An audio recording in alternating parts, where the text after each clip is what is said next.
आज की चर्चा में NMMS exam 2021 scholastic achievement test detail से जानेंगे। अभिवादन स्वीकार कीजिए डॉक्टर संतोष कुमार का। लास्ट एग्ज़ाम एनएमएमएस का जो कंडक्ट हुआ था जनवरी में, उसी का एक पार्ट डिस्कस कर रहे हैं। सोशल साइंस का पार्ट डिस्कस कर रहे हैं, जिसमें 126 क्वेश्चन से लेके 160 क्वेश्चन तक हम डिस्कस करेंगे विद डिटेल में। वीडियो को लास्ट तक देखिएगा और निरंतर एनएमएमएस जब तक एग्ज़ाम हो नहीं जाता इसके रिलेटेड क्वेश्चंस को डालते रहेंगे।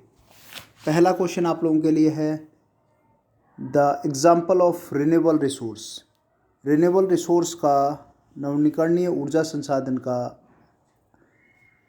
क्या इसमें सोर्स है? पहला ऑप्शन है coal, petroleum, wind energy, natural gas. अब आप यहाँ देखिए कि रिन्यूएबल बोल रहा है, आपका आंसर रहेगा विंड एनर्जी।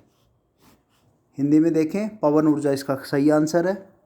और बाकी जो हैं कोल है, पेट्रोलियम है, नेचुरल गैस है, ये रिन्यूएबल नहीं है, कन्वेक्शनल सोर्स हैं, काफ़ी समय से निरंतर काम में आ रहे हैं पर एग्जॉस्टेबल हैं, ख़त्म हो जाते हैं।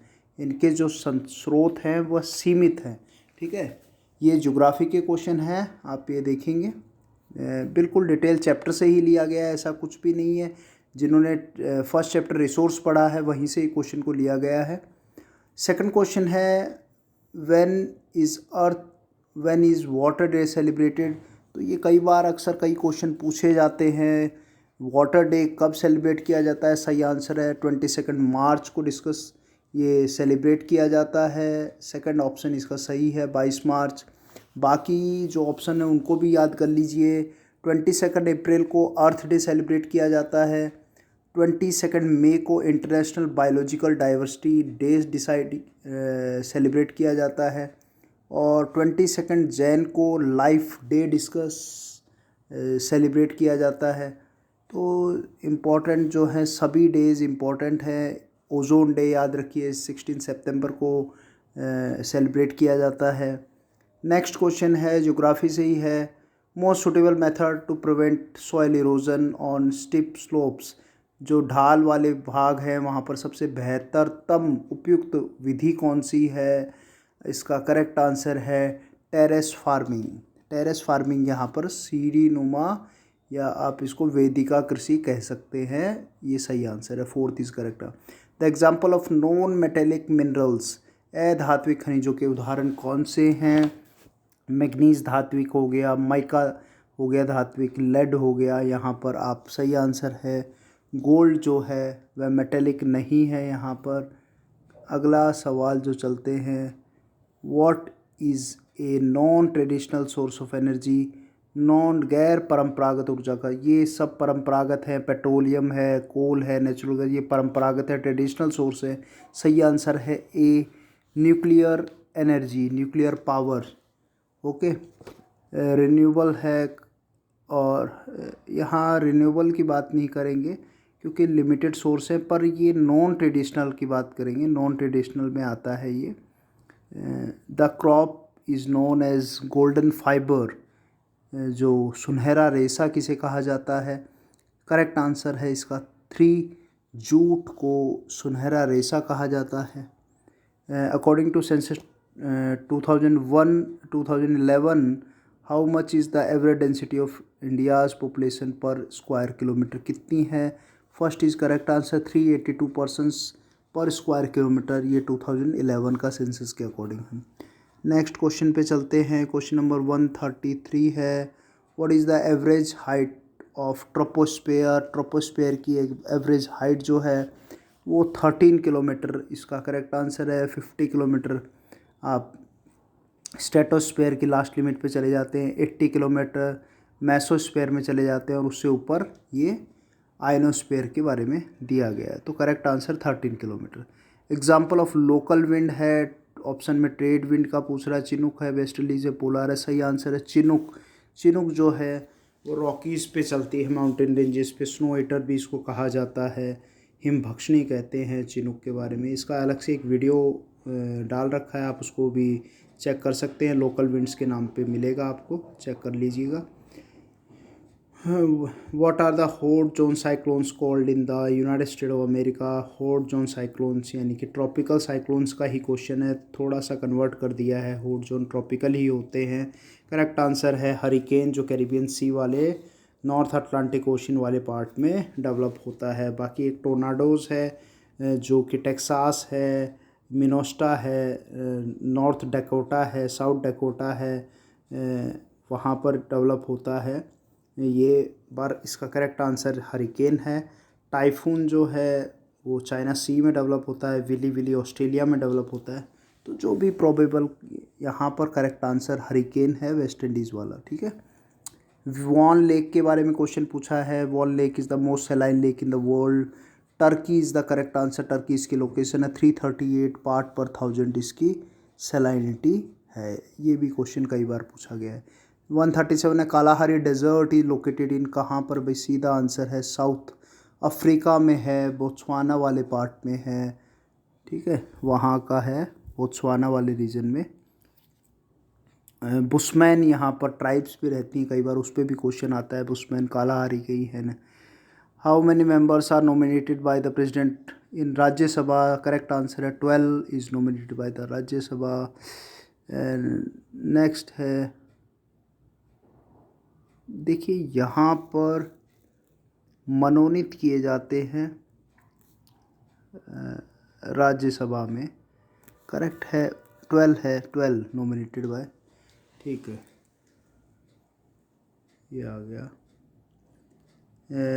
From which article do citizens get the fundamental right of life? है आर्टिकल 21 है।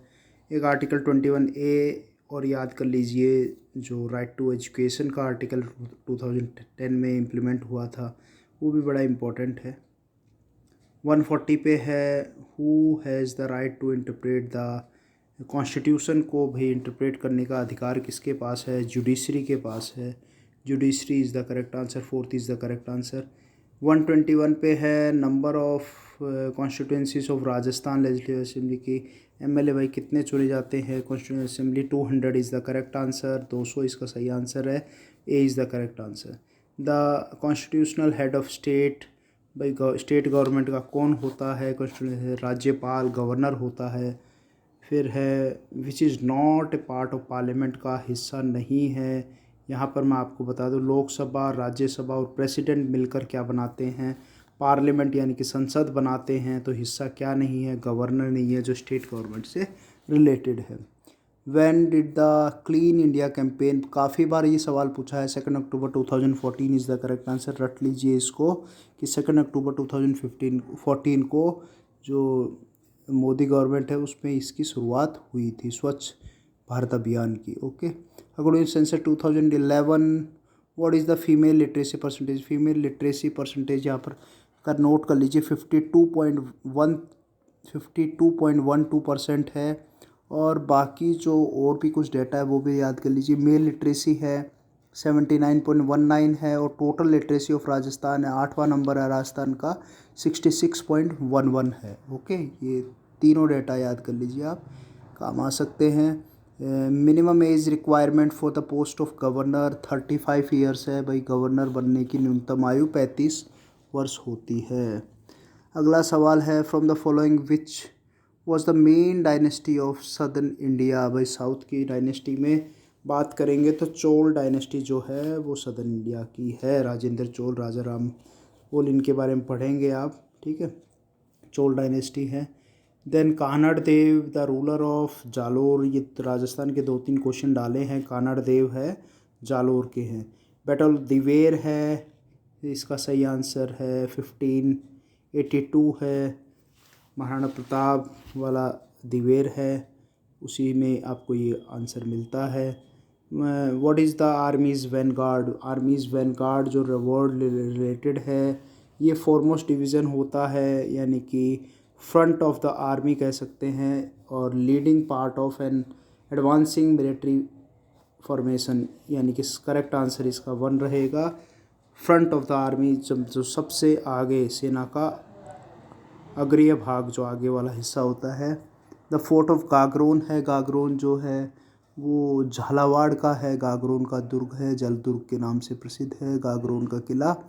द फाउंडर ऑफ राम स्नेही संप्रदाय श्री रामचरण दास जी महाराज हैं, जो 1817 विक्रम संवत में इन्होंने इसकी स्थापना की थी। फिर आबानेरी टेम्पल के बारे में क्वेश्चन पूछा है। ये आपका आबानेरी टेम्पल दौसा में है, जहाँ पर चांद बावड़ी भी बड़ी फेमस है, उस पर भी क्वेश्चन पूछा जा गया है कई बार।